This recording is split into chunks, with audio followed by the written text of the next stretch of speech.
Mga alituntunin ng paghingi ng tulong sa Allah Subhanahu wa Ta'ala at ang hatol nito. Ang paghingi ng tulong sa Allah Subhanahu wa Ta'ala ay mayroong dalawang hanay. Ang una, mayroong kinalaman sa makamundong bagay. Pangalawa, mayroong kaugnayan sa espiritual na aspeto. Sa unang hanay, ang paghingi ng tulong sa Allah Subhanahu wa Ta'ala na may kaugnayan sa makamundong bagay, ito ang paghingi ng tulong sa Allah Subhanahu wa Ta'ala na padaliin niya ang iyong gawain. Paghingi ng tulong sa Allah Subhanahu wa Ta'ala na palawakin niya ang biyaya niya sa iyo at ayusin ang iyong kailangan.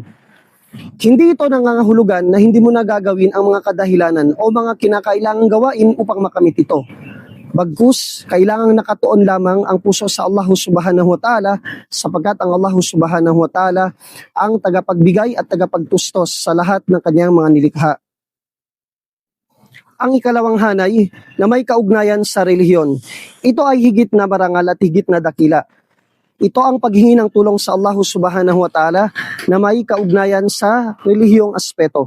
Gaya ng paghingi ng gabay ng Allah Subhanahu wa Ta'ala upang maisagawa ang kanyang mga ipinag-uutos, lalong-lalo na ang mga obligadong pagsamba at makaiwas sa mga ipinagbabawal at pagpaparami ng mga gawain na kalugod-lugod sa Allah Subhanahu wa Ta'ala o voluntaryong pagsamba. Kinakailangan nating humingi ng tulong sa Allah Subhanahu wa Ta'ala sapagkat ang alipin ay mahina sa kanyang sarili. Palagi siyang nililinlang ng syaitan at inililigaw sa mga kasalanan at pinipigilan sa paggawa ng kabutihan.